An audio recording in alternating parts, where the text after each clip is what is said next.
Bonjour à toutes, bonjour à toutes. J'espère que vous allez bien. Alors, je vous laisse vous connecter.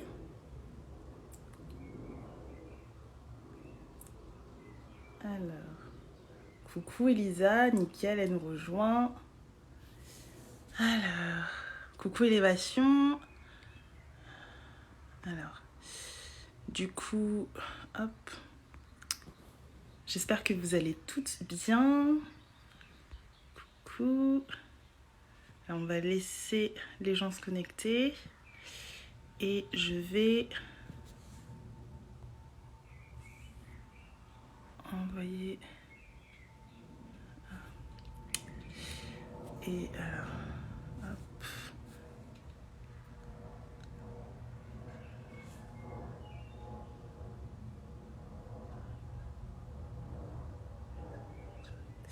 Alors, bonjour à toutes. Alors, je vais juste inviter Elisa. Attendez. Hop. Alors, je crois que j'ai perdu l'habitude. Alors, tac, tac. Comment je fais? Je sais plus. Alors, je vais inviter Elisa. Alors, Elisa, elle fait coucou. Alors, envoyer avec succès. Ah, voilà. C'est nickel. Bon, Elisa va nous rejoindre. Nickel. Bon, c'était le temps que je reprenne en main les choses. Hello! Coucou Ça va? Elisa. Oui, Comment ça ça va? va, Grace? Ça va? Très très bien, et toi? Yes. On me voit Dites-nous. bien, ça va? Parce qu'on... Ouais, moi je te vois bien, plus ou moins. Dites-nous. Attends, je vais peut-être me décaler comme ça, je sais pas. C'est mieux? Ouais, là c'est mieux, ouais. Ok. Yes, là on Ça. te voit. Nickel. Alors, alors dites-nous si. Comment ça va, tout le monde? Yes, yes. On a des pouces, donc j'imagine qu'ils nous entendent bien, c'est Ouais, génial. je pense. Je pense, sinon ils auraient dit que ça marchait pas. Yes. Ok. Bon. Ok, tout le monde a confirmé que c'était bon. Yes. Comment tu vas? Super. Moi, je suis en Suisse en ce moment depuis un petit moment déjà. Yes. Donc voilà, tout se passe bien ici. Et puis j'ai hâte de voir quand ça va réouvrir à Paris, enfin en France, à partir de la semaine prochaine. Donc c'est cool. Comme ça, quand je rentrerai cet été, tout sera ouvert. Donc ça sera bien. Yes. Nickel. Ouais. Je suis ravie vraiment de t'avoir pour ce live. Merci. Petit moment. Merci que pour je- l'invitation. Ouais, mais on a pris du temps, mais je pense que ça sera bien. Yes. Nickel. Bah écoutez, merci de nous rejoindre. Comme vous le savez, aujourd'hui, c'est un live sur le business model des influenceurs slash créateurs de contenu. L'idée, c'est vraiment de pouvoir justement parler de ce métier qui est un métier, je ne veux pas dire nouveau parce que ça existe depuis des années, mais c'est vrai qu'on en entend énormément parler et souvent on fait des amalgames entre Ouais. plein de métiers et donc l'idée c'est vraiment de clarifier les choses. Pour celles, j'imagine, qui nous écoutent, j'imagine que vous êtes soit créateur de contenu, soit influenceuse ou vous souhaitez le devenir. L'idée c'est vraiment de pouvoir vraiment vous donner toutes les clés pour pouvoir justement entreprendre ce type d'activité et voir comment effectivement vous allez pouvoir tout simplement transformer cette passion en un business à travers les conseils d'Elisa. Voilà pour le programme de ce live. J'espère que cela va vous plaire. On est ensemble pour 3 quarts d'heure. Ouais. N'hésitez pas à interagir en commentaire quand vous avez effectivement des questions. L'idée, c'est vraiment qu'on puisse échanger, dialoguer. Vraiment, voilà, un échange hyper, hyper sympa. Voilà.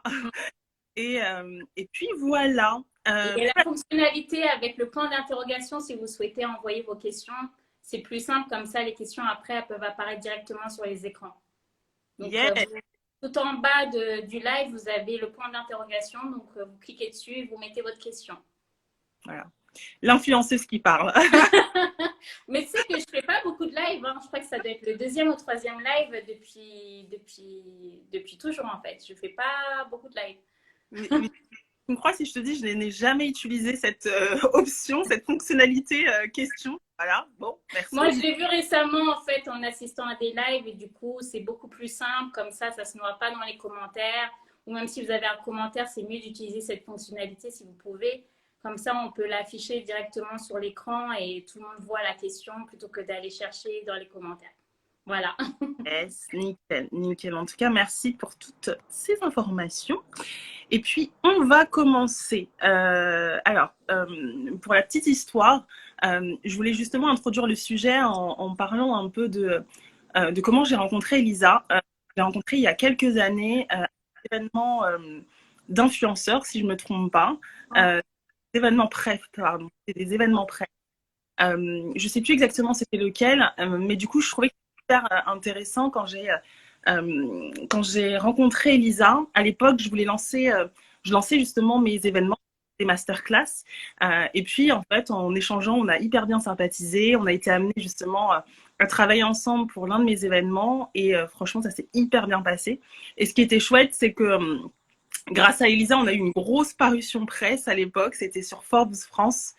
Et franchement, c'était un truc de dingue parce que voilà, c'était totalement, en tout cas, c'était totalement imprévu. Et effectivement, elle a réussi à dénicher cette parution presse qui était vraiment une énorme surprise. Et par la suite, en fait, j'ai eu la chance de voir justement son expertise en action. Donc, je me suis dit que ça va être hyper chouette pour moi de pouvoir faire un live où l'idée, c'est vraiment de pouvoir parler de tout simplement tout ce qui touche aux relations presse, mais plutôt à tout ce qui touche à l'influence. Parce qu'aujourd'hui, vous savez, hein, ça a énormément évolué. Les influenceurs ont un rôle énorme, beaucoup plus important dans certains domaines que des, des médias, en fait, des grands médias. D'où l'importance vraiment de prendre en compte. Donc, si vous êtes entrepreneuse et que vous n'êtes pas forcément créatrice de contenu ou pas influenceuse, je pense que c'est important quand même de regarder ce live pour pouvoir voir comment vous pouvez travailler avec ce type de profil, comment vous pouvez travailler avec des influenceurs. Et voilà, aujourd'hui, on ne peut pas faire sans. Donc voilà, ce live, il avait vraiment pour but de poser les bases et tout simplement d'échanger sur ce sujet. Voilà, donc pour commencer, moi je vais me présenter rapidement. Donc je m'appelle Grace Malanda, je suis entrepreneuse depuis 5 ans.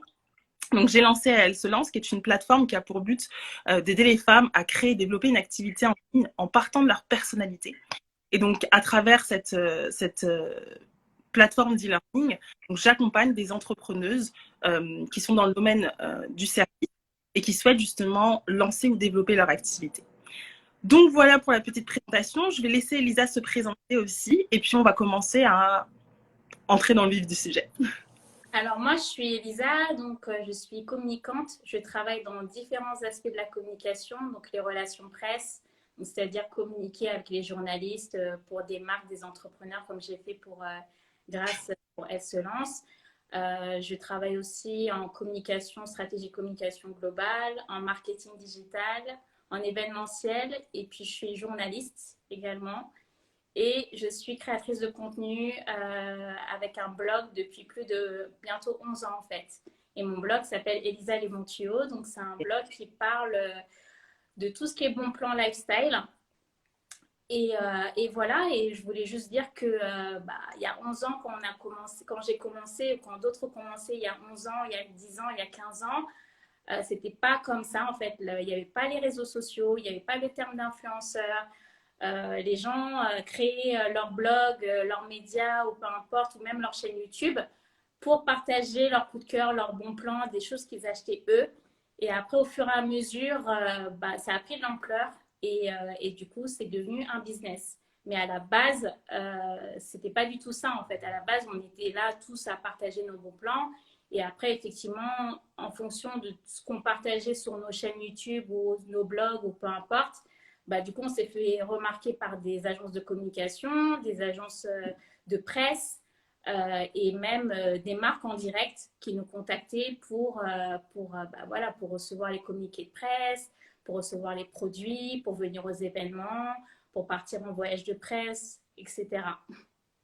Ok, ok, nickel. Merci pour cette présentation, Elisa. Pour commencer, tu as commencé à en parler, mais ce qui me semblait important avant de rentrer un peu plus dans le sujet, c'est tout de me dire, en fait, voilà, quelle est la différence entre créateur de contenu et influenceur. Voilà, on va mettre les pieds dans le plat. Pour moi, en fait, créateur de contenu, c'est le terme qui me correspond le mieux parce que clairement, je suis blogueuse. Donc, du coup, j'ai un blog et pour moi, ça n'a rien à voir avec l'influence. C'est-à-dire que l'influence, c'est complémentaire avec la création de contenu. C'est-à-dire que un influenceur va partager sur ses réseaux sociaux, mais à l'époque, quand j'ai commencé il y a bientôt 11 ans, il n'y avait pas tous ces réseaux sociaux, il n'y avait pas les TikTok, il n'y avait pas les Snapchat, il n'y avait pas tout ça, il y avait juste Facebook et c'est tout. Et après, au fur et à mesure, il y a eu Pinterest, il y a eu Instagram, il y a eu tout ça. Donc pour moi, c'est deux choses différentes. Et pour moi, en fait, par rapport à ces deux termes, c'est très important que tu le dises. Pour moi, il y a des amalgames qui se font tout le temps. Notamment, moi je vois, hein, par exemple, je voyage beaucoup à l'étranger. Là, je suis en Suisse, mais quand je peux, je suis aux États-Unis. Enfin, les gens qui me suivent le savent. Et en fait, c'est pas du tout perçu de la même manière. C'est-à-dire que influenceur en France, c'est mal perçu parce que va y avoir cette connotation de ah, c'est la personne qui reçoit des produits chez les produits toute la journée, elle va balancer des codes promo, elle n'a pas testé les produits. Donc, il y a ce côté un peu négatif. D'accord. Tandis que quand tu dis influenceur, tu vas aux États-Unis, tu dis je suis influenceur, ou tu vas en Suisse, tu dis tu es influenceur, en fait, les gens, il y a un respect, en fait. Les gens veulent t'ouvrir les portes, les gens veulent te donner des opportunités, même si toi, tu n'as rien demandé, en fait. Et moi, c'est ce que je vois, en fait. Et malheureusement, moi, c'est ce que j'ai dit, hein. Il y a de la place pour tout le monde. Je ne me sens pas en compétition avec un tel ou un tel. Chacun a son style, chacun a sa plume, chacun communique de sa manière, chacun a son audience. Mais il faut faire attention à comment tu communiques avec ton audience. C'est-à-dire que tu ne peux pas te permettre de faire croire que tu as acheté des produits alors que les produits, tu les as reçus en presse ou tu les as reçus via l'agence d'influence. Il ne faut pas faire croire des choses qui ne sont pas vraies parce que les gens, peut-être il y a 5-10 ans, ils ne captaient pas ce qu'était le milieu de l'influence. Maintenant, tout le monde comprend, tout le monde connaît. Il y a des reportages tout le temps sur les plus grands médias. Il y a eu encore des reportages là sur TF1, sur ce genre de grands médias qui parlent de l'influence. Donc du coup, il faut faire attention en fait. Donc pour moi, je me considère en tout cas comme une créatrice de contenu. D'accord, ok. Ok, donc si je résume ce que tu veux dire, euh, en fait, le terme exact, c'est créateur de contenu. Le mot influence, c'est quelque chose qui est assez péjoratif en France. Et la différence entre influenceur et créateur de contenu, du coup, ce serait quoi? Créateur de contenu, c'est beaucoup plus large. Influence, ça se limite, entre guillemets, et, voilà, quand je dis ça se limite, c'est beaucoup plus réducteur, on va dire, que créateur de contenu, où là, voilà, enfin, on va voir par la suite avec la notion de business model, de modèle économique, mais quand on est sur l'influence, le modèle économique, on pourrait dire qu'il est beaucoup plus limité qu'un créateur de contenu lambda. Pour moi, ouais, c'est ça. En tout cas, pour moi, moi, je suis créatrice de contenu parce que clairement, j'ai un blog en fait. J'ai un blog et mes réseaux sociaux me permettent en fait de faire la promotion de mon blog. Même si, par exemple, sur Instagram, j'ai partagé des bons plans que je ne vais pas forcément mettre sur mon blog parce que sinon, si je mets tous les bons plans que je partage sur Instagram sur mon blog, ça va prendre encore plus de temps. Mais pour moi, c'est deux notions complètement, qui sont complémentaires. Parce qu'il y a des gens qui sont créateurs de contenu et qui sont aussi une influence. Mais aujourd'hui, le terme influenceur, ça veut tout dire et ça veut rien dire en même temps.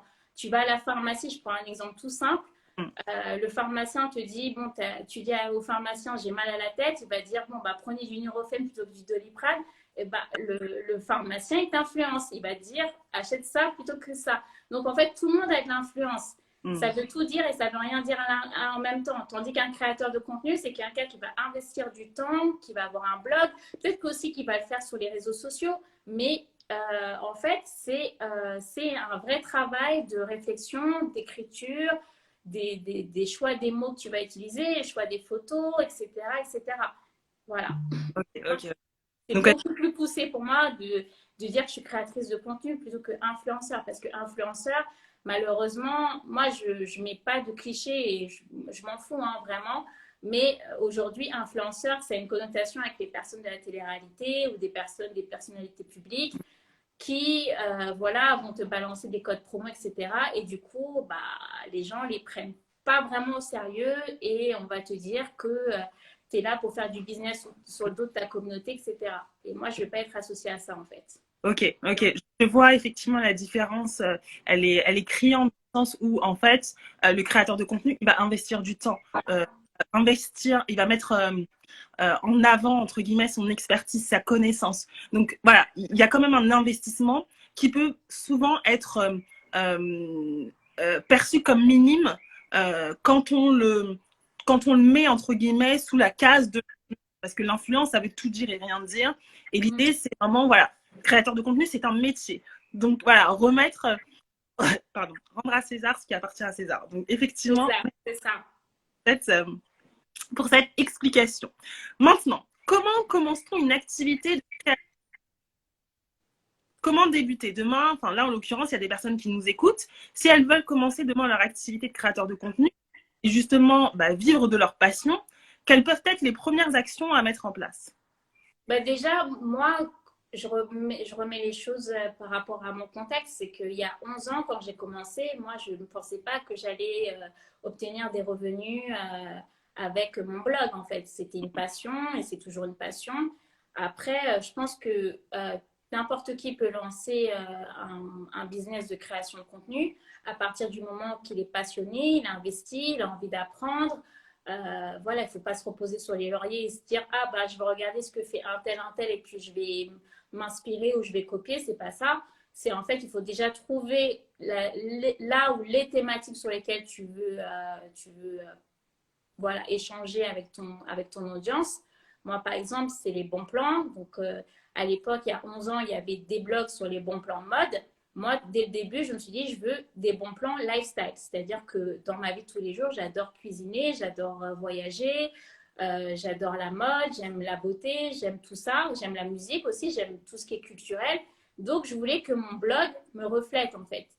Et la petite histoire, c'est qu'à la base, Elisa Les Bons Tuyaux, c'est le surnom que m'ont donné mes meilleurs amis.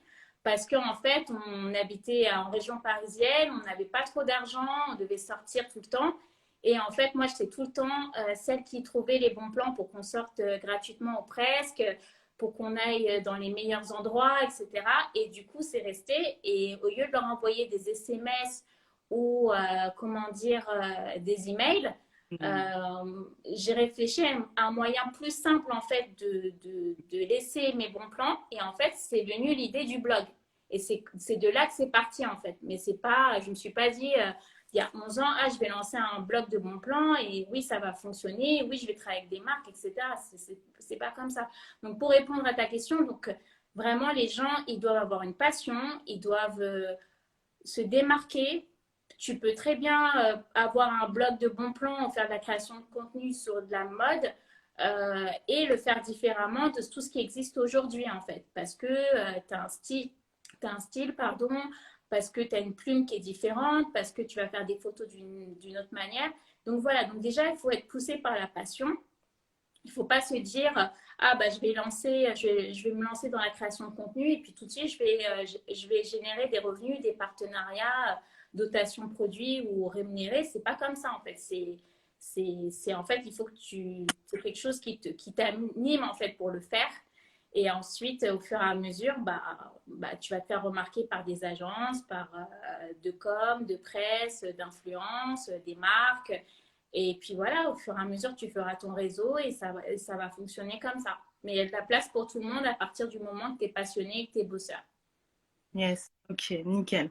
Donc, du coup, si je résume ce que tu viens de dire, effectivement, ce qui est important, moi, ça me parle beaucoup parce que c'est très lié à la notion de marque personnelle, parce qu'effectivement, quand on est justement un créateur de contenu, voilà, quand tu dis que je démarre avec ma passion, je partage qui je suis finalement et ce qui me passionne. Et donc, la notion de marque personnelle, elle est importante. Ce que vous incarnez extrêmement importante.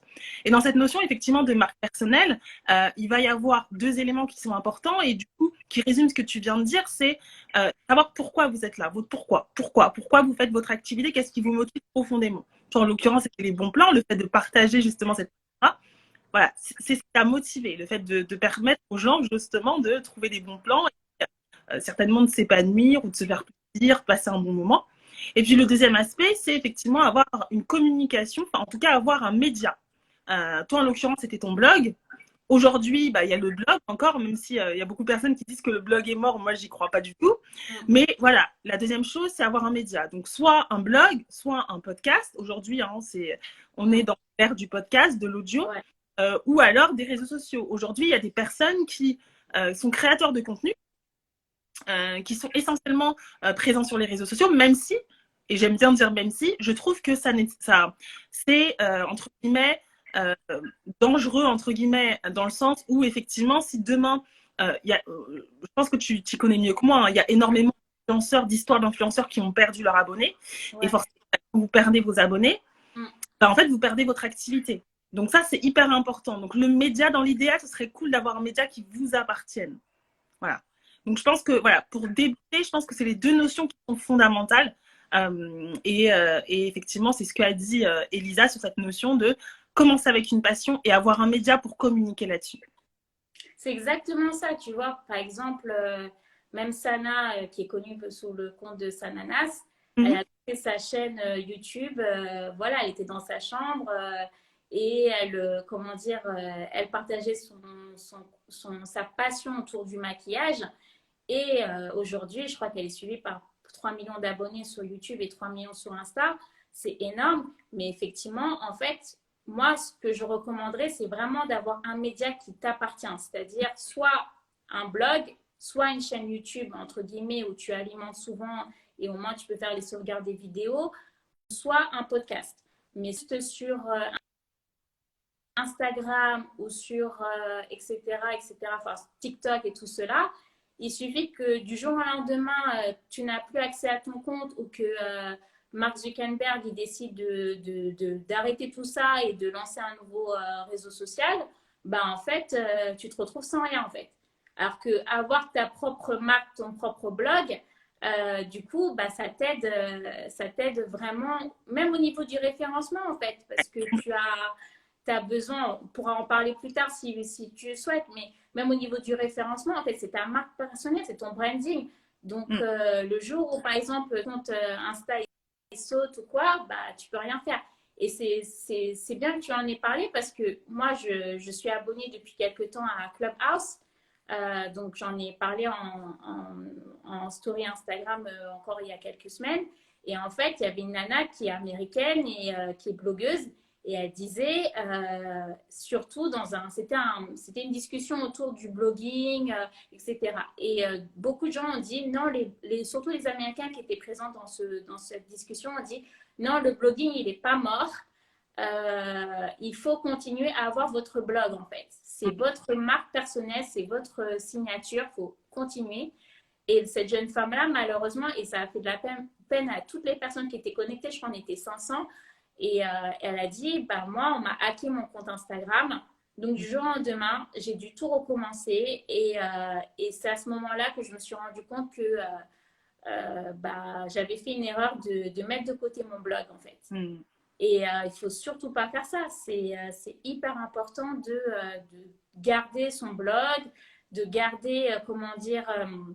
il y a des gens qui se disent, ah oui, j'avais un blog il y a quelques années, mais c'est pas grave.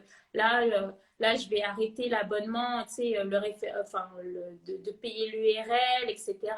Et en fait, il ne faut pas faire ça. Parce que tu ne sais pas si dans quelques années, ton blog il va pas monter au niveau des référencements. Il y a des articles que j'ai écrits il y a je ne sais pas combien d'années et en fait, qui sont super bien référencés. Donc, il ne faut pas faire ça. Il ne faut pas scratcher ton blog. En fait, il faut toujours garder ton média, en fait. Tu as passé du temps, de l'énergie, de l'investissement, aller chercher les photos, comment dire, diminuer la taille pour pas que ça soit trop lourd sur ton blog, etc. Écrire aussi. Là, tout à l'heure, avant de rejoindre ce live, j'ai écrit plusieurs articles. Voilà, c'est du temps en fait. Tu peux pas du jour au lendemain à te dire bon bah je vais tout arrêter. C'est pas possible en fait. Faut pas Ouais. faire. Ouais, C'est non, j'entends ce que tu dis et effectivement, c'est hyper pertinent parce que le truc qu'il faut se dire, c'est que ça reste en fait. C'est que du gagné. À partir du moment où vous le faites sur vos réseaux, sur vos médias, enfin sur vos médias qui, quand je parle de médias, j'entends podcast, j'entends YouTube, j'entends ligne. Ça, c'est des choses qui restent et qui augmentent avec le temps. Et c'est ça qui est intéressant en fait avec ce type de médias. Donc effectivement, je pense que c'est hyper important de le dire d'avoir vraiment un média qui vous appartient. Et je trouve que c'est la grosse erreur que font les influenceurs aujourd'hui sur les réseaux. Et donc, ne faites pas cette erreur. si vous devez investir dans dans un nouveau média, pardon, ce serait le podcast. Moi, c'est quelque chose qui m'intéresse. Depuis un an et demi, je me dis, bon, est-ce que j'ai envie de le lancer ou pas? J'ai le nom, j'ai le concept et tout, mais c'est aussi de l'investissement. Mais après, ça peut ouvrir des portes sur d'autres choses, en fait. Donc le podcast, c'est aussi c'est un nouveau moyen de communication. Et c'est vrai que j'ai beaucoup de références de blogueuses américaines que j'aime beaucoup, notamment Mariana Hewitt, que j'ai rencontré plusieurs fois à New York et à Los Angeles. Et elle a lancé son podcast là il y a quelques semaines. Et ça cartonne parce qu'en fait, elle fait de l'entrepreneuriat au féminin. En fait, ce qui est bien aux États-Unis, c'est qu'elle se donne de la force, c'est-à-dire qu'elle va interviewer des nanas avec qui elle a collaboré, ou des entrepreneurs qui ont commencé avec zéro, qui sont aujourd'hui à la tête des sociétés les plus connues au monde.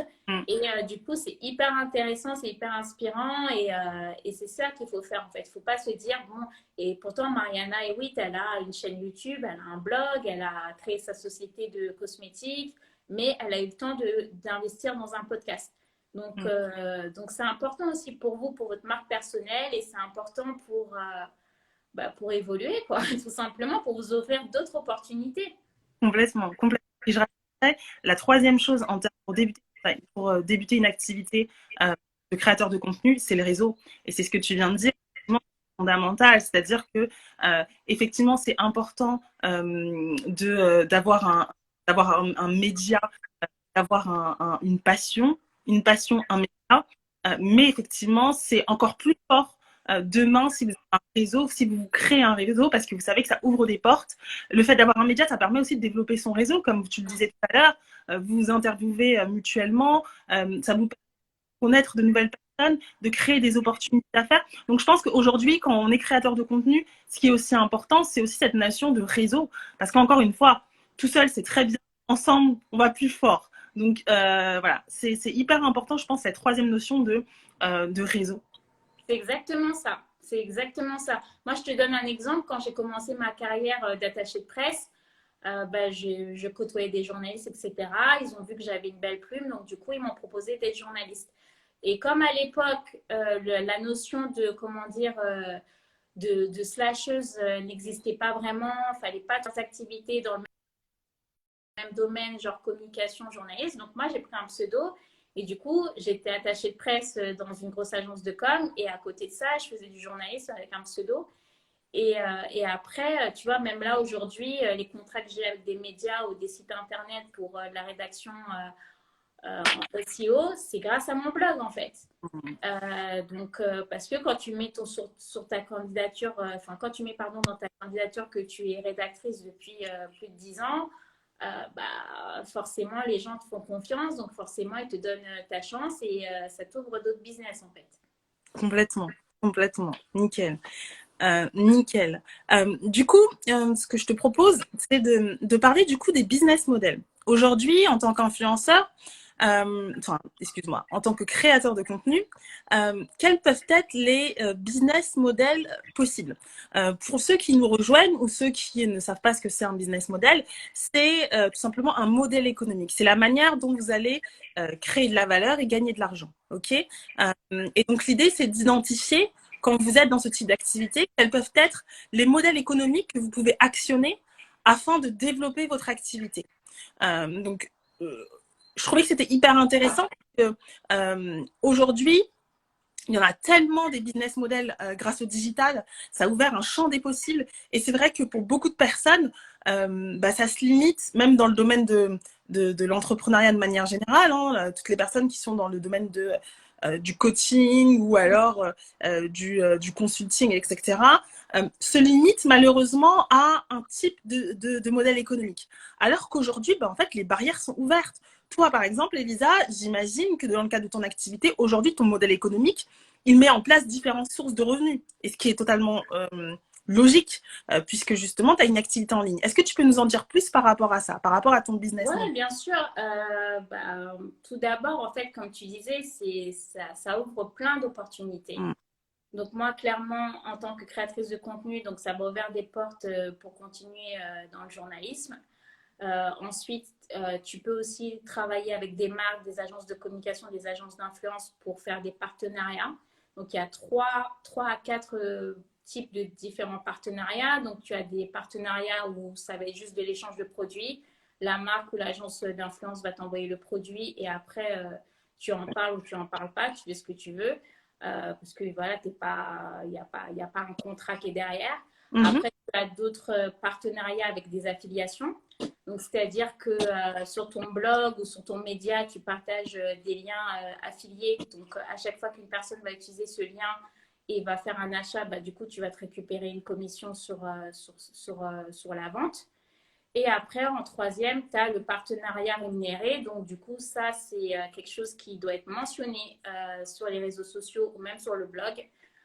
Tu dois marquer article en collaboration ou partenariat rémunéré ou le hashtag ad ou peu importe comment tu veux, mais ça doit être écrit parce que c'est conforme à la loi. Et en gros, tu reçois un email d'une agence, d'une marque qui te demande, comment dire, de parler d'un produit. Donc, si toi, ça t'intéresse, le produit t'intéresse et que ça peut aussi concerner ton audience, tu signes un contrat et voilà, l'agence te propose un tarif. Moi, ça m'arrive des fois de faire des contre-propositions, c'est-à-dire que l'agence me propose un tarif et je leur dis, non, en fait, mon blog, il vaut ça, donc voilà. Et après, on se met d'accord sur un tarif.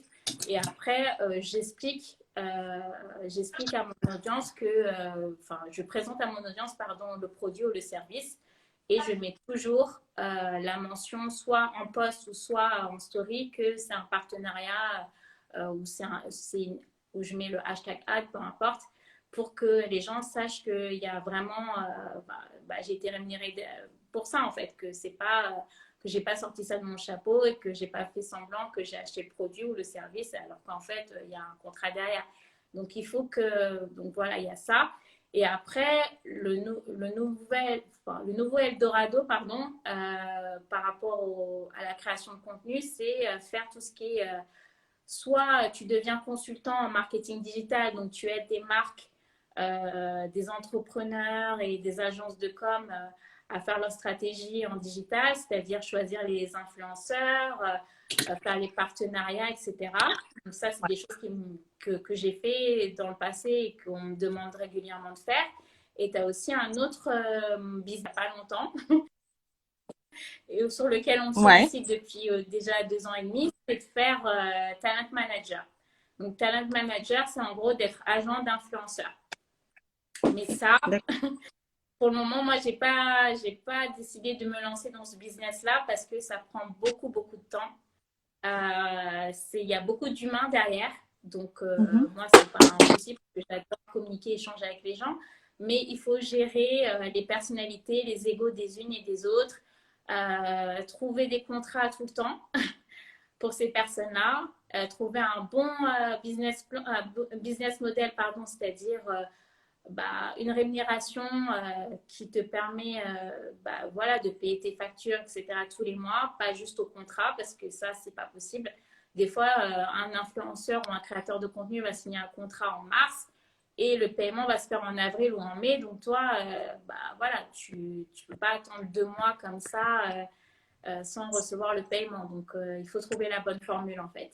Donc, voilà, c'est toutes les possibilités qu'on peut faire quand on est créateur de contenu ou qu'on est influenceur. C'est intéressant parce que je ne connais pas talent manager, c'est-à-dire que tu travailles pour une agence et tu gères la carrière d'un influenceur, c'est ça? Non, en fait, talent manager, c'est que tu es agent d'un ou plusieurs influenceurs. C'est-à-dire que tu es leur Mhm. agent.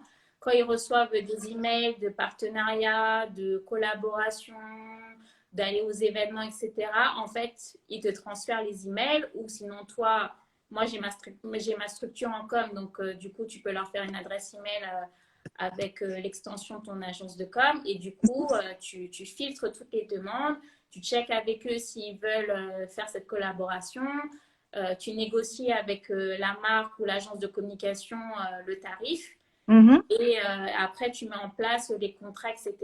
Et une fois que les contrats sont verrouillés, que le boulot est fait, bah, tu demandes le paiement. Et du coup, toi, après, tu payes les influenceurs qui ont fait là ou les campagnes que tu as négociées. Mais c'est un nouveau métier qui existe depuis déjà 2 3 ans. Et moi, je sais que bah, j'ai tout le temps des demandes comme ça. J'ai beaucoup de gens dans mon réseau qui me demandent de faire ça pour eux, mais c'est du boulot, quoi. C'est du coup, il faut dégager du temps par rapport à toutes les activités que je fais déjà, donc c'est un peu compliqué. Et puis, comme je disais, il faut gérer les égos, c'est-à-dire que si par exemple pour Mademoiselle A, tu as, je sais pas, 2 contrats le mois et puis l'autre, bah, tu n'arrives pas à lui décrocher des contrats, ça peut créer des frictions, etc. Donc, c'est un métier très intéressant, mais il faut prendre aussi des pincettes parce que c'est pas forcément évident. Ok, ok. Donc, si je résume, il y a dans un premier temps tout ce qui est post sponsorisé. Donc, Ouais, potentiellement, c'est je crée un poste et je suis rémunérée pour le faire. Ensuite, on a l'affiliation. Donc, l'affiliation, c'est que je vais relayer du coup une communication sur un événement, sur un produit. Et pour toutes les personnes qui achèteront ou participeront à l'événement, qui achèteront le produit ou participeront à l'événement, euh, via ton lien via, d'affiliation voilà, tu percevras du coup une commission voilà, sur, sur le chiffre d'affaires. OK. Ensuite, il y a la partie tout simplement prestation de service. Mm. Donc, enfin, tu proposes une prestation de service. Là, tu parlais de le fait de justement écrire pour des magazines. Là, en l'occurrence, c'est une prestation de service. Tu es payé. Après, je ne sais pas quel est justement le contrat, mais l'idée, c'est que tu es payé en fonction de ce que tu proposes en termes de prestation de service. On est OK là-dessus. Ouais.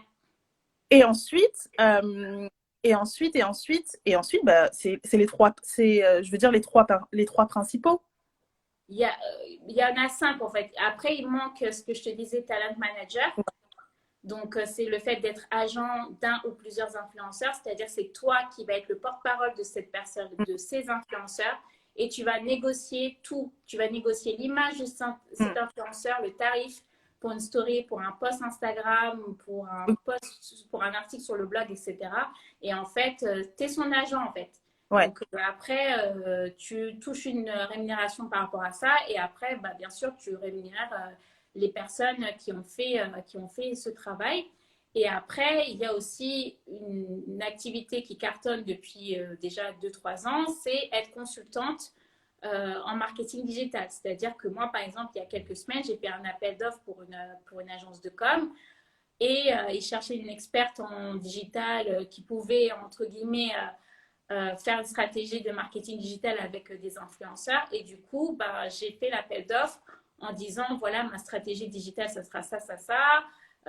Tu peux donner aussi les profils avec, tu peux donner quelques exemples de profils avec qui tu pourras travailler. Et du coup, Mhm. tu es rémunéré pour gérer la stratégie digitale. Parce qu'aujourd'hui, il y a plein de marques et d'agences de communication qui ne savent pas gérer le digital. Mhm. C'est pas inné, c'est pas du tout des RP en fait. C'est pas comme avec des journalistes où tu vas envoyer le communiqué de presse et puis voilà et où tu vas envoyer le produit. En fait, la stratégie digitale, c'est pas du tout ça. Déjà, il faut faire une sélection des influenceurs. Il faut surtout, ce que je vais dire là, c'est important, il faut les contacter par mail parce que moi, je reçois des messages en privé, c'est juste pas possible. En fait, ça n'est pas du tout professionnel. Donc, déjà, tu contactes, une fois que tu as fait ta stratégie digitale avec l'agence ou la marque, tu fais une liste, tu sélectionnes les influenceurs par rapport à plein de critères. Est-ce qu'ils ont un ton d'engagement qui est intéressant? Est-ce que le contenu il est intéressant? est-ce qu'il est pour parler ou pas de ce produit, ce service. Et après, quand tu démarches ces influenceurs, tu leur envoies un email. Et si c'est entre guillemets à but promotionnel, bien évidemment, il faut que tu rémunères ces influenceurs. Et donc, du coup, il faut que tu mettes aussi en place le budget pour gérer certains influenceurs. Il faut que tu splittes de manière égale le budget. Enfin, généralement, c'est ce que je fais, moi, quand je fais des campagnes d'influence pour des agences de com. Et après voilà. Et ensuite, tu fais le suivi, tu fais le reporting, etc. Comme si tu faisais des actions de relations presse. Mais là, par contre, c'est avec des créateurs de contenu. Donc, c'est un peu plus différent. Ouais, c'est hyper intéressant ce que tu dis parce qu'en fait, moi, je le regroupe. En fait, tout ça, je l'ai regroupé en termes de services. Donc, tu vois, pour moi, c'était je fais un post sponsorisé, j'ai une rémunération. Je fais de l'affiliation, j'ai une commission. Je fais un service, quel qu'il soit, que ce soit prestation journalistique ou alors, comme tu disais, sur le fait d'être agent ou alors de faire du consulting. Pour moi, je le mets en termes de services. Mais du coup, on va revenir là-dessus parce que tu as dit plein de choses qui étaient hyper intéressantes. Et il y a un quatrième business model qui est assez classique, mais qui peut être aussi intéressant, notamment quand on est créateur de contenu, c'est la vente de produits. Oui, c'est vrai, mais moi, comme je ne le fais pas, j'en parle pas. Ouais, t'as raison, mais du coup, c'est juste pour complémenter et pour compléter, je disais. Mais effectivement, la vente de produits peut être aussi hyper intéressante en termes de business model pour les influenceurs, enfin pour les créateurs de contenu. Et ça permet justement de complémenter un peu tout ça. Mais pour rebondir à ce que tu viens de dire, c'est hyper intéressant parce qu'on se rend compte qu'il y a un réel manque. C'est-à-dire que les gens ne savent pas comment dealer, comment travailler avec des influenceurs. Ce qui fait que tellement un métier qui est, tu sais, comme tu disais, créateur de contenu, tu vois, je fais souvent l'amalgame moi aussi, mais voilà, j'essaye d'éviter. Mais effectivement, c'est tellement large et c'est nouveau en France, mine de rien, que les gens ont du mal justement à comprendre. Ce qui fait que pour les créateurs de contenu, en fait, c'est des opportunités qui sont énormes, qui contribuent finalement à non seulement permettre aux autres de mieux comprendre leur activité et être porte-parole finalement de leur métier, quoi, parce que c'est clairement un métier à part entière en fait. Moi, pour donner un exemple, j'ai des personnes qui ont entre 50 000 et 150 000 abonnés sur Instagram qui me demandent d'être leur agent, en fait, d'être leur talent manager. Et ça dure depuis 2 ans, 2 ans et demi, parce que ce sont des personnes, en fait, qui ne savent pas comment gérer les contrats. Et du coup, moi, comme j'ai cette expérience dans la com et que j'ai mon réseau, etc., ces personnes disent, bon, Elisa, elle a l'habitude de gérer pour elle. Elle a l'habitude de côtoyer des personnes, des marques, etc., des responsables com. Donc, c'est inné parce que voilà, j'ai aussi cette manière de communiquer facilement avec les gens. Les gens savent que moi, je suis assez cash. Quand j'ai un truc qui me plaît, je le dis. Quand ça me plaît pas, je le dis aussi. Et du coup, ces personnes-là, des fois, sont mal à l'aise, tu vois, juste pour négocier un contrat, pour demander d'augmenter. Alors que moi, tu vois, peu importe mon nombre d'abonnés sur Insta ou sur Pinterest, moi, si je reçois un email d'une marque et que je sais que, par exemple, la marque, elle paye X ou Y et que, en fait, moi, elle veut que je fasse la promo gratuitement, moi, je recadre direct. Et c'est un conseil que je donne à tous les influenceurs et les créateurs de contenu là, qui regardent ce live ou qui vont regarder le replay. C'est quand on vous démarche, on met dans l'email collaboration, partenariat, la marque, elle vient vous chercher. Ce n'est pas vous qui êtes parti chercher la marque, en fait. Vous n'avez pas démarché la marque. C'est la marque qui vient vous démarcher. Donc, à partir du moment où que la marque ou l'agence de com ou l'agence d'influence vous impose de faire un post, 3 stories, dont 2 vidéos, dont ceci, de cela, ça s'appelle un contrat en fait. Tu peux faire de temps en temps des dotations de produits, des échanges, etc. J'en fais, tout le monde en fait. Alors, mais à partir de... Elisa, tu peux juste nous expliquer ce que ça veut dire? Quoi, dotation de produits? Ouais. Dotation de produits, c'est quand, par exemple, une agence d'influence ou de com ou une agence de presse va t'envoyer un produit, par exemple du maquillage, un parfum, etc.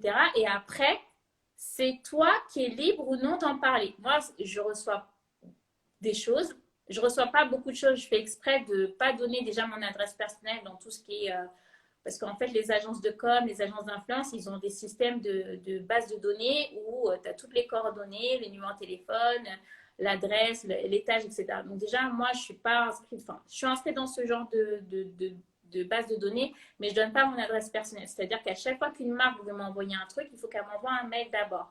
Parce que, comme tu le sais, là, par exemple, je suis en Suisse, des fois, je suis aux États-Unis, des fois, je suis pas chez moi, donc j'ai pas envie que tout le temps, ça soit la galère que je reçoive des produits sur produits. Et puis moi, je ne suis pas dans ce truc de surconsommation, en fait. Donc après, c'est quand la marque, elle t'envoie un produit, que ce soit food, sport, mode, beauté, etc. Si tu n'adhères pas au produit, si tu n'aimes pas le produit, tu n'es pas obligé d'en parler, en fait. Tu n'as pas un contrat, en fait. Et même si, par exemple, tu peux avoir un contrat d'influence, c'est-à-dire avec une rémunération, si, par exemple, tu te rends compte que le produit ça ne te plaît pas, parce que le produit n'est pas de qualité, parce que ça ne correspond pas à toi, à ton éthique, à ton audience, plein de choses qui ne correspondent pas, tu n'es pas obligé de le faire en fait. Tu peux très bien dire à la marque ou à l'agence, bah, écoutez, oui, au début, on a signé un contrat pour faire une prestation rémunérée, mais ça ne convient pas à mon audience, ça ne me convient pas. Pour, sans vouloir te justifier, tu n'es pas obligé de te justifier. Tu peux juste dire à la marque ou à l'agence, bah, écoutez, ça ne convient pas, sur certains points, ça ne me convient pas. Donc, je préfère en arrêter là et tu leur dis, bah, par contre, tu laisses la porte ouverte. Par contre, si vous avez d'autres produits ou d'autres collaborations, je serais ravie de travailler avec vous sur telle et telle chose. Mais il ne faut pas te forcer à faire un truc, en fait. Faut faire les trucs par rapport à. Enfin, il faut faire les partenariats avec tes envies, en fait. Il ne faut pas le faire sous la contrainte parce qu'il y a beaucoup de gens qui font des partenariats sous la contrainte et ça se ressent. Et l'audience, elle le voit et elle n'adhère pas. Il n'y a pas le taux d'engagement, il n'y a pas de like, il n'y a pas de commentaires, il n'y a rien en fait. Donc, vaut mieux des fois décliner et te dire bon, je fais pas ça, mais c'est pas grave, je reste en bon terme avec l'agence ou de com ou d'influence ou la marque. Et puis après, je ferai d'autres choses avec eux ou d'autres choses avec d'autres agences, plutôt que te forcer à faire des trucs qui ne te correspondent pas et qui ne vont pas correspondre à ton audience, en fait. Ok, yes. C'est Moi, effectivement. ça m'arrive plein de fois de recevoir des produits et j'en parle pas. J'en parle pas parce que ça me correspond pas, parce que des fois la marque ils vont se tromper, ils vont m'envoyer des teintes de make-up alors que ça correspond pas, parce que finalement je vais sur internet, je fais une recherche et je me rends compte que c'est pas sérieux. Voilà. Après moi je sais que quand par exemple je choisis pour les collaborations peu importe le type de collaboration, je check tout en fait. Je check vraiment, vraiment, vraiment tout.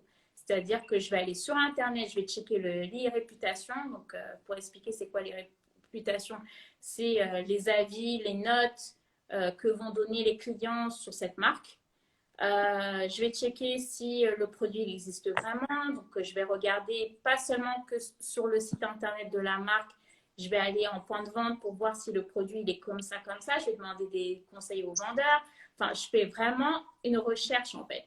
Je vais pas, je m'associe pas avec des marques comme ça qui des fois à passer à côté de contrats. Et il y a des marques avec qui je ne travaillerai jamais. Bah, enfin, moi, je trouve ça hyper logique dans le sens où, effectivement, c'est votre marque personnelle. Donc, les personnes avec qui c'est vos collaborateurs. Enfin, voilà. Je pense que ce que tu dis est très juste parce que il y a cette notion de, voilà, justement, parce que c'est un métier qui est encore pas très, en tout cas, que les gens ont du mal finalement à cerner les contours. Donc, souvent, en fait, en termes de contrat, ça va être un peu le flou.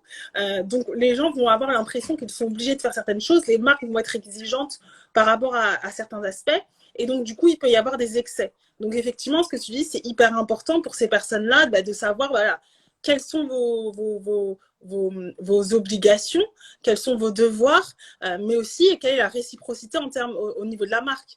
Donc effectivement, je pense que ça c'est hyper juste et c'est des choses sur lesquelles il faut clairement faire attention. Mais du coup, Et je il faut mettre pense. des limites aussi. Il faut mettre des limites. C'est-à-dire que parfois, j'ai des confrères et des consoeurs qui sont influenceurs ou créateurs de contenu qui me contactent. Ils me contactent en DM en me disant, bon, bah écoute, je t'ai pas dit, je m'occupe de telle et telle marque. Voilà, je peux t'envoyer le produit, mais en contrepartie, on te demande ça, ça, ça, ça. Et moi, quitte à passer pour l'exigeante de service, je recadre direct. Je dis, mais justement, toi, en tant que créateur de contenu ou influenceur, tu sais que quand tu m'imposes un nombre de stories, que tu m'imposes de faire ceci ou tu m'imposes de faire cela, c'est un contrat et c'est une rémunération. Envoyer de la force à des marques, je l'ai fait tout le temps. Je l'ai fait, ça marche, des fois ça marche pas. Mais voilà, mais il faut pas, faut mettre les limites en fait. Là, on a une question de Romain. Coucou Romain, quels sont les critères pour choisir une marque? Bah, déjà, moi, quand je choisis une marque, c'est une marque qui correspond à mon univers. C'est une marque que j'ai envie d'acheter. C'est une marque qui est de qualité. Comment dire, je vais pas m'associer avec des marques. Je vais peut-être me mettre des gens à dos là, mais par exemple, AliExpress, Chine et tout ça, ils m'ont contacté. Mais moi, ça m'intéresse pas de m'associer à ces marques-là parce que pour moi, c'est pas de la qualité, parce qu'on voit ça partout. Parce que le dropshipping, tout ça, ça m'intéresse pas. Donc voilà, faut travailler avec une marque qui te donne envie. Par exemple, là, je fais une collaboration avec FreeNow, qui est le service de VTC, qui s'appelait avant Captain, qui s'appelait avant chauffeur privé. Et ça fait la troisième fois que je collabore avec eux. Et en fait, j'ai collaboré avec eux sous tous les noms de leur marque. Donc, chauffeur privé, Captain et maintenant FreeNow. Et en fait, c'est une marque qui m'intéresse parce que moi, j'utilise les VTC à Paris. J'en utilise beaucoup et j'aime bien leur service. Pareil, pour les parfums, etc. J'ai collaboré avec Cacharel. Voilà, c'est une marque que j'aime bien et j'ai collaboré aussi avec Cacharel au niveau mode. Donc voilà, c'est des marques qui m'intéressent. Mais je vais pas m'associer. En fait, il faut faire attention quand tu choisis une marque. Donc là, je réponds à Romain, mais aussi de manière générale. Il faut te dire, pour bien penser à ça. Si tu t'associes avec des marques premium, faut pas que tu t'associes avec des marques qui sont moins premium ou voire limite très très très low cost. Donc voilà, après, les gens, s'ils veulent acheter sur AliExpress ou Shein ou compagnie, c'est leur problème et tant mieux pour eux et je peux comprendre. Mais moi, je ne peux pas faire des collabs avec Cacharel, même Tesla. J'ai fait une collaboration pendant presque un an avec Tesla pour m'associer à des marques qui sont comme ça. Parce que après, toi, ton image, les marques vont se dire, attends, je ne comprends pas trop, elle n'a pas de marque personnelle, comme tu disais tout à l'heure. Elle travaille avec tout le monde et n'importe qui en même temps. Et du coup, toi, après, ça va te casser ton business, en fait. C'est-à-dire que même une grande marque, elle voudra te contacter, elle voudra te solliciter pour faire un partenariat. Elle va te voir en partenariat avec des marques voilà, qui sont très, très low cost. Et ben, elle ne va pas te contacter, en fait. Donc, et surtout, moi qui aussi, j'ai des partenariats avec des hôtels, des palaces. J'ai la chance d'avoir fait des collaborations avec le Crillon et le Peninsula à Paris, et même aux États-Unis, j'ai fait avec le Beverly Hills Hotel. Donc, je ne peux pas me permettre en fait de faire des trucs avec des marques qui ne sont pas de qualité au premium en fait. C'est pas possible. Ouais, du coup, c'est plutôt cet aspect de positionnement finalement. C'est voilà, quel est notre positionnement? C'est un peu voilà, on parle de marque personnelle quand c'est votre activité, effectivement, se dire ok, quel est le positionnement entre guillemets de ma marque personnelle, quelles sont les valeurs, et ça c'est des choses auxquelles vous devez vous poser la question parce que c'est primordial. Si dans vos valeurs vous avez des valeurs qui sont, je caricature, hein, c'est juste pour que vous puissiez comprendre, si vous êtes comme Elisa sur un aspect où vous êtes contre la surconsommation, vous allez éviter de faire plein de partenariats avec des entreprises qui vont prôner justement ce type de valeurs. Donc voilà, il y a cette notion de cohérence qui est fondamentale et qui est fondamentale dans la notion de marque personnelle. Donc ça, c'est quand même des choses à prendre en compte quand effectivement vous êtes créateur de contenu et que vous vivez, vous souhaitez vivre de votre activité. Donc je pense que ça c'est hyper intéressant et du coup en fait c'est un sujet qui est hyper intéressant parce que je me dis il y a aussi les entrepreneurs qui nous écoutent, qui veulent contacter des influenceurs et qui savent pas trop comment faire. Moi j'ai beaucoup de clientes qui me disent grâce, comment je fais? Est-ce que je fais une dotation? Est-ce que c'est suffisant pour la personne? Est-ce que je lui propose un partenariat? Mais dans ce cas-là, qu'est-ce que je mets sur la balance, sachant que moi, je démarre, que voilà. Donc, c'est vrai que ça, c'est quelque chose d'assez spécifique. Mais du coup, j'aurais une question pour toi. Ce serait, quel conseil tu donnerais justement à une entrepreneuse qui souhaiterait faire appel à des influenceurs, à partir de quand, enfin, quelle peut être la stratégie la plus intéressante pour elle, sachant qu'elle débute. Donc, qui veut dire je débute, je ne suis pas connue, que j'ai pas forcément des moyens énormes. Comment Mm. je peux faire parler de mon activité Mm. à moindre coût? Moi, je te dirais déjà, c'est de s'accompagner d'un expert. Moi, c'est mon métier, donc voilà.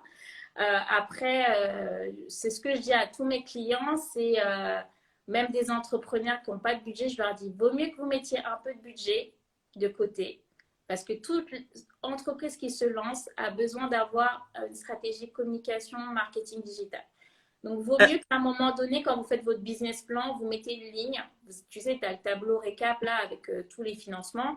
Tu mets une ligne et tu alloues un budget en fait, en com et en marketing digital. Parce que de toute façon, ça c'est incontournable.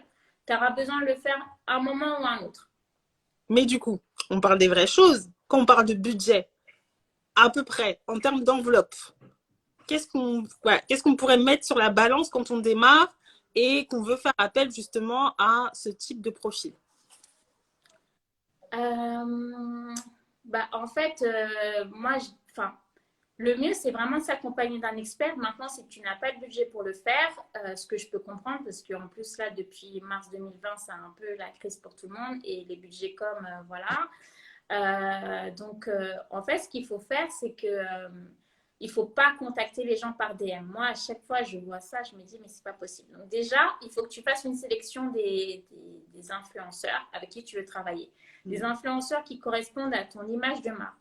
Des influenceurs qui parlent de, par exemple, si tu as, je sais pas, tu as, un institut de beauté,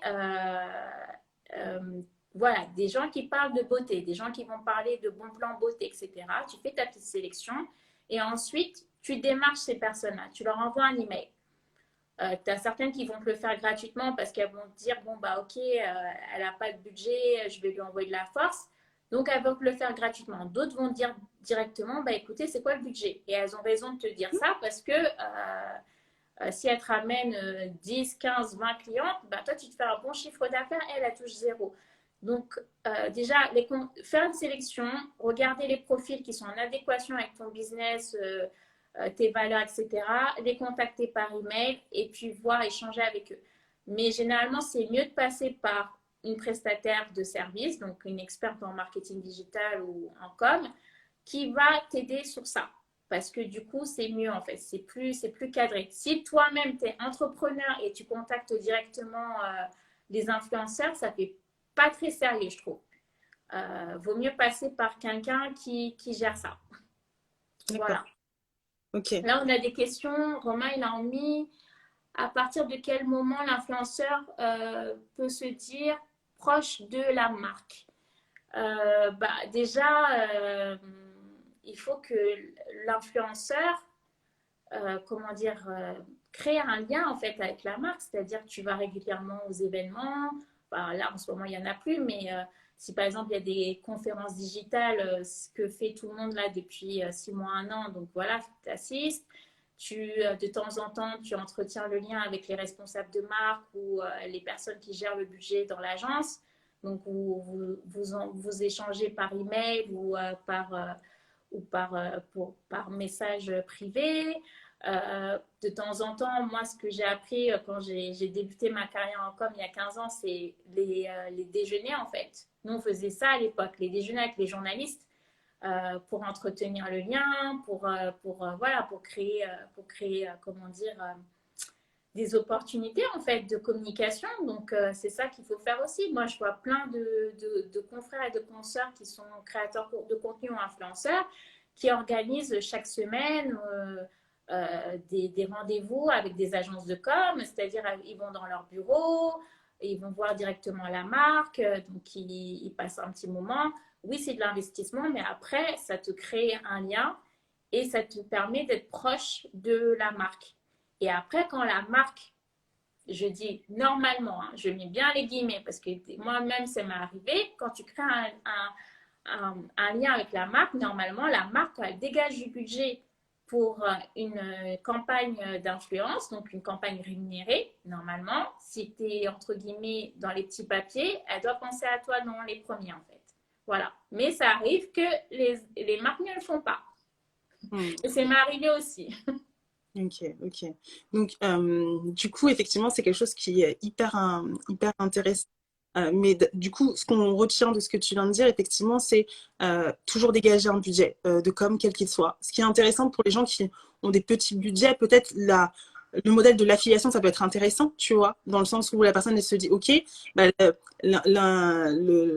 je n'ai pas forcément un budget énorme, je peux te payer justement une prestation.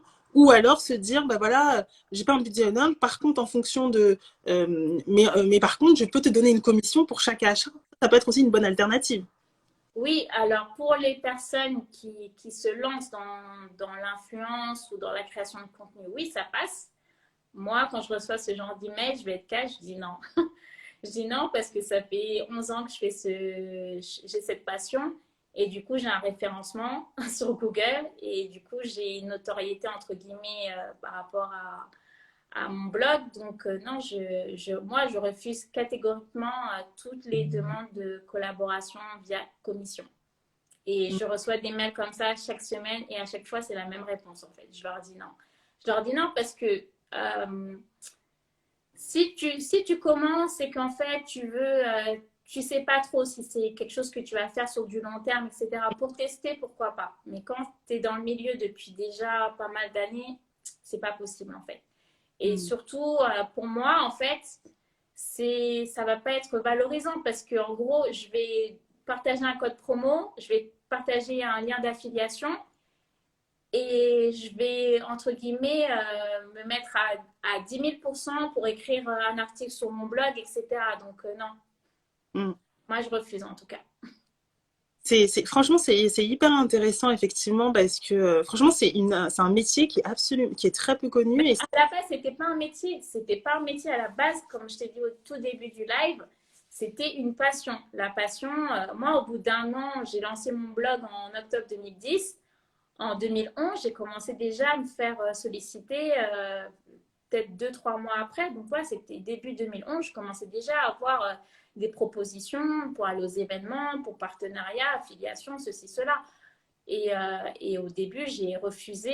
Ça fait que 3 ans, 3, 4 ans que je fais des partenariats rémunérés. Mais à la base, j'ai refusé. Pourquoi? Parce que moi, j'étais cadre pour une multinationale. Donc, j'avais mon salaire, j'avais participation, intéressement, enfin, un bonus cadre et tout. Donc, enfin, j'avais pas envie, en fait, de gérer mon blog de manière commerciale.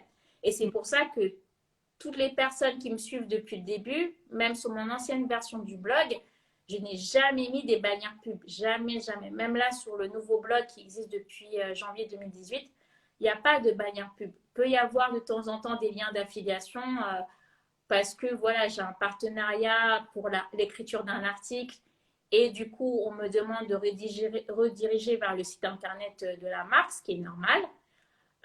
Et on me propose en plus de la rémunération un lien d'affiliation, donc oui. Mais si c'est juste un lien d'affiliation comme ça, non. yes, yes. Donc, j'imagine quelle va être la thématique de ton podcast, hein? Non, non, non, c'était pas sur ça, c'était plus sur le développement personnel, mais Hein. et voilà.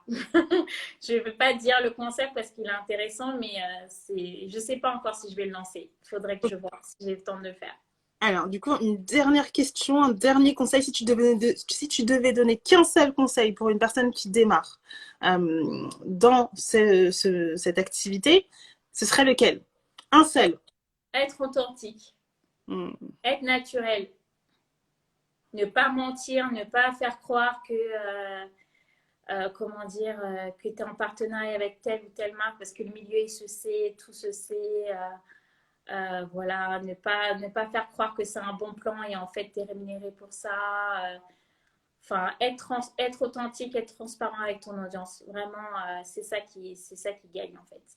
Yes, ok, nickel, nickel. D'ailleurs, en plus, toutes les plateformes aujourd'hui, elles tendent vers ça, vers de la transparence. Donc ça, c'est quand même quelque chose de hyper important. Mais effectivement, il y a, voilà, j'ai trouvé ce live hyper intéressant. Si vous avez des questions, n'hésitez pas à les mettre en commentaire. Je pense que mais c'était hyper intéressant parce que même pour moi, enfin, tu vois, créateur de contenu, effectivement, bah, moi, je crée du contenu.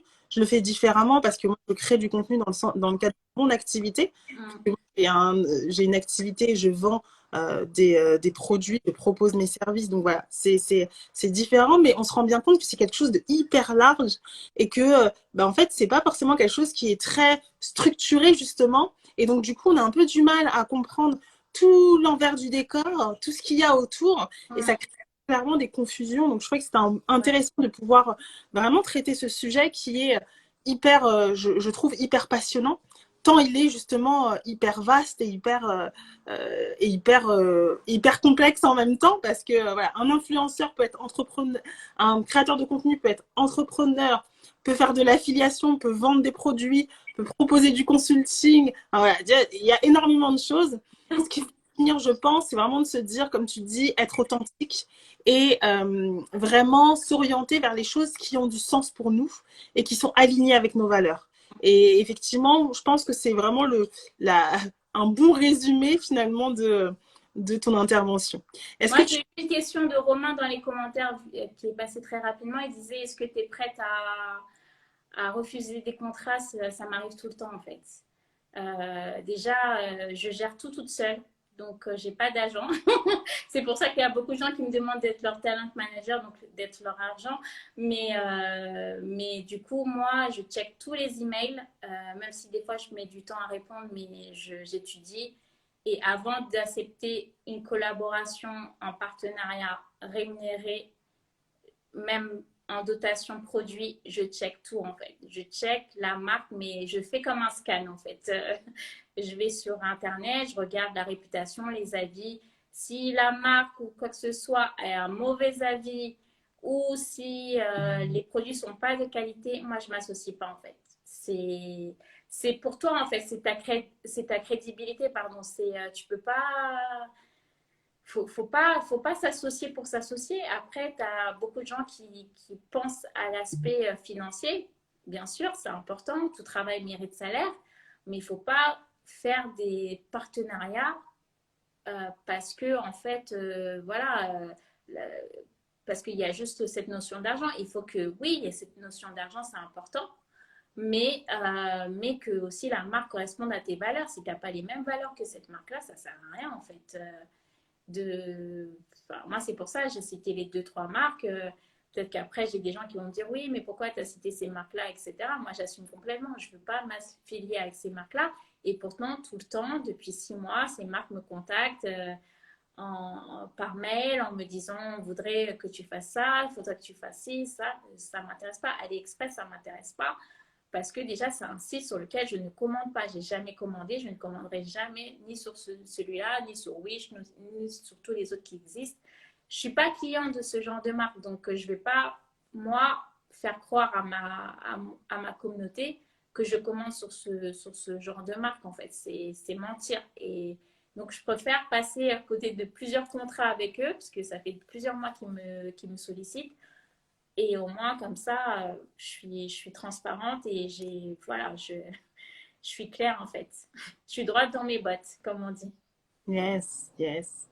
Nickel, nickel. En tout cas, merci infiniment, Elisa, pour cette intervention qui était hyper intéressante.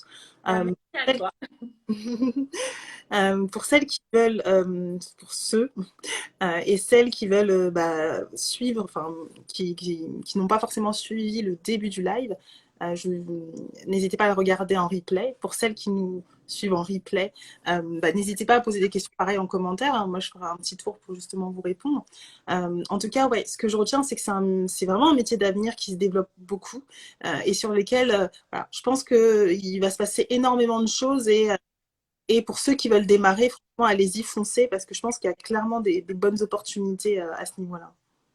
Bah, le nouveau métier là qui est à la mode, c'est talent manager. C'est être agent d'influenceurs. Après, faut avoir le réseau, faut avoir la patience, faut être toujours dans une démarche commerciale, c'est-à-dire tout le temps démarcher des marques, des agences de com, des agences d'influence pour trouver des contrats rémunérés pour les talents, donc pour les influenceurs et les créateurs de contenu que tu représentes. Et puis aussi, toi, trouver un bon business model pour te rémunérer tous les mois.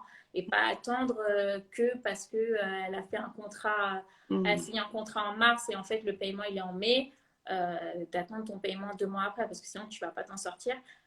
Donc voilà. Et c'est pour ça que depuis 2-3 ans, il y a des grosses agences de talent managers qui sont à Paris, voilà, et qui ont fait leur business en représenté des youtubeurs ou des créateurs de contenu.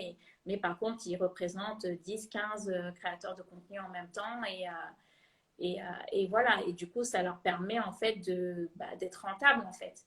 Mais si toi, tu commences avec 2-3 influenceurs ou créateurs de contenu, il faut trouver le bon fonctionnement pour avoir une rémunération tous les mois parce que tu ne peux pas attendre 2 mois ou 3 mois plus tard que la marque paye l'influenceur. C'est pas possible en fait. Ouais.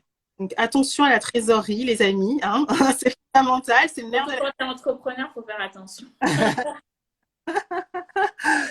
Nickel, Et nickel. sinon, il y a aussi consultants en stratégie digitale qui fonctionnent très très bien. Parce qu'il y a beaucoup d'agences et de marques qui ne savent pas gérer Communiquer. les influenceurs, qui pensent que c'est juste aller sur Instagram et allez hop, je prends 2-3 profils comme ça. C'est pas comme ça en fait. Ouais. Et Ouais, surtout pas contacter par message privé, c'est pas du tout professionnel, on vous prend pas au sérieux. Et même si ça peut être une grande marque, hein, moi je demande à toutes les marques, c'est pour ça que j'ai mon adresse email sur mon compte. Vous avez sur Instagram, vous avez la fonctionnalité email. Il suffit juste de cliquer dessus, vous envoyez l'email. Il n'y a pas besoin de passer par les messages privés. Ça ne fait pas du tout pro. Les gens ne vont pas vous prendre au sérieux. Et puis surtout, les messages privés, ils peuvent s'effacer en fait, parce qu'avec la mise à jour d'Instagram, voilà. Et on yes. n'a pas parlé d'un sujet, je ne sais pas si on a encore du temps ou pas, ou ça c'est trop. Écoute, ouais, si on peut ouais, parler de ton sujet. Hein, on a un peu débordé. On est là.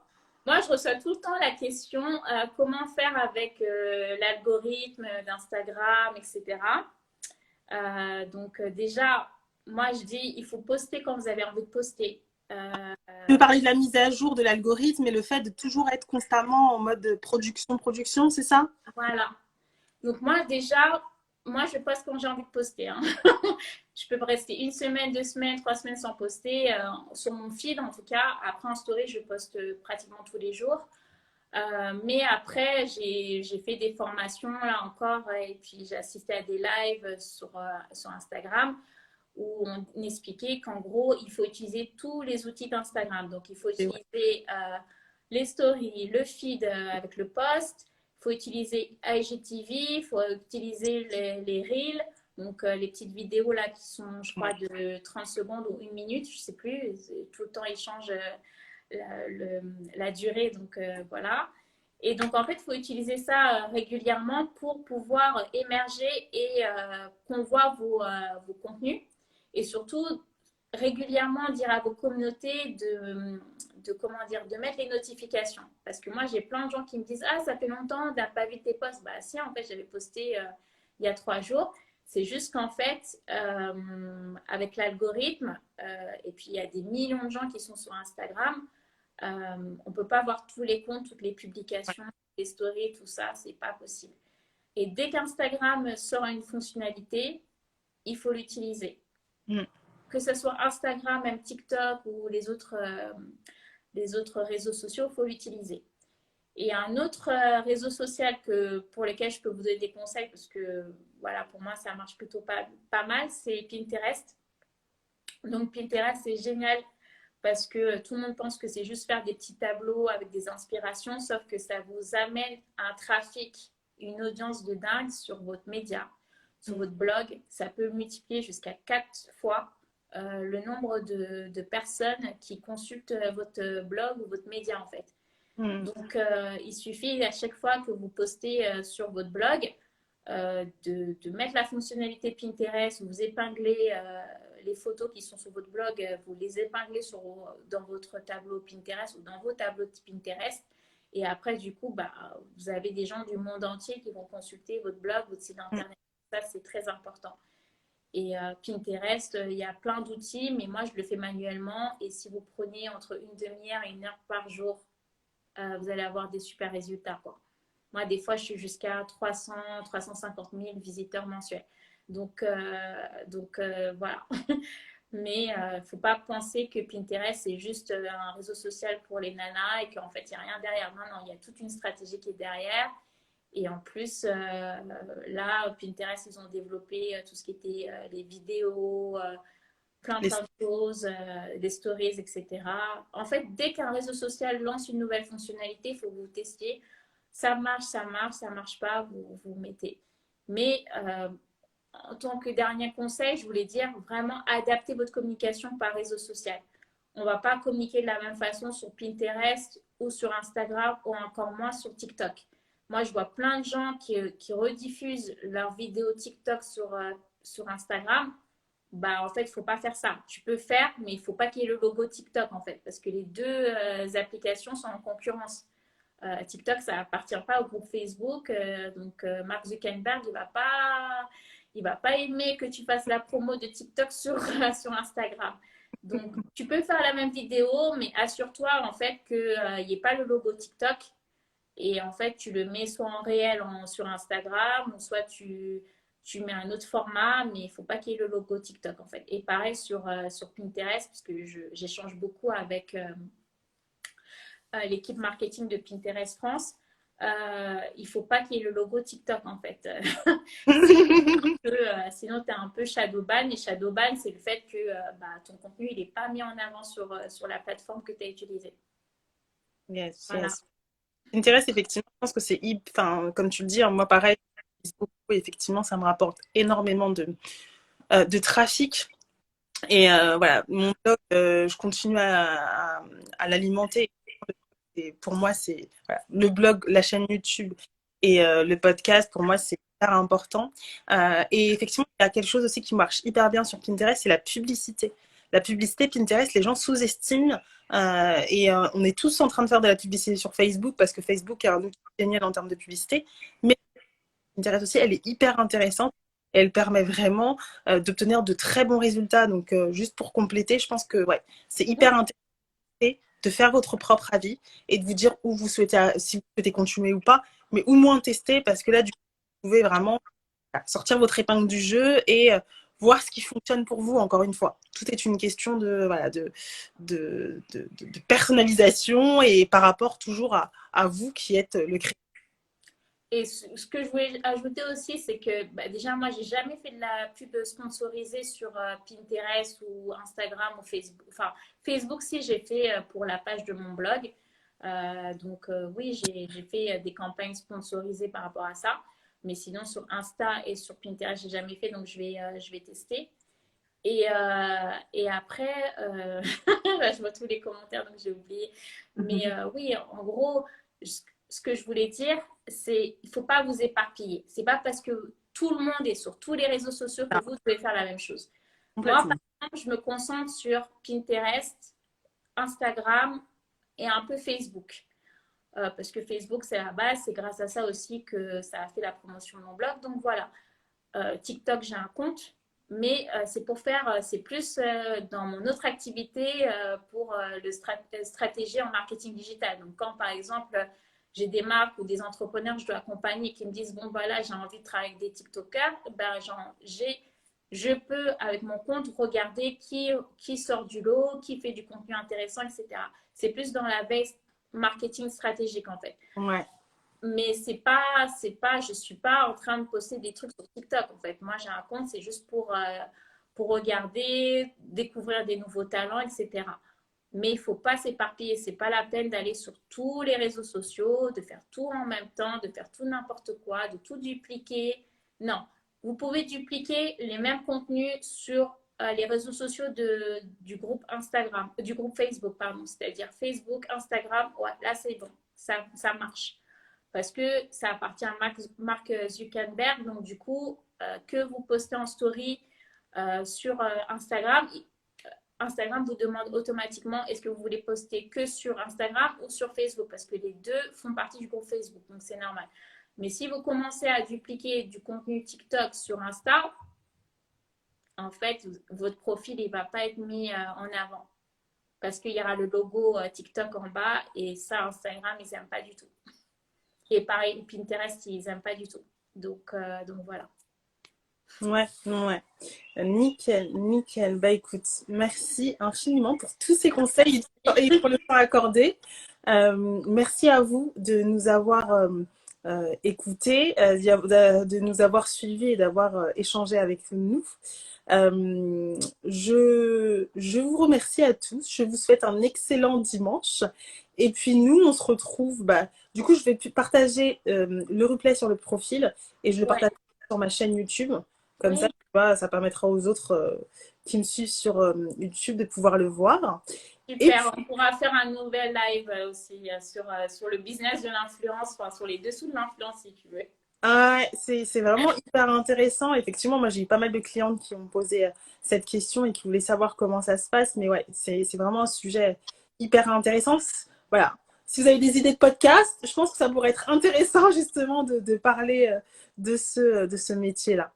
Donc, merci à toi, Elisa. Très bon Merci, dimanche. Grace. Et puis, Merci. Dimanche à tout le monde. Merci pour les questions. C'était hyper intéressant. Et oui, si vous avez envie de revoir, vous avez le replay là qui va être déposé sur le compte Elle se lance. Voilà. merci à tous. Et puis, très bon dimanche, très bonne soirée. Au Belle revoir. soirée. Bye.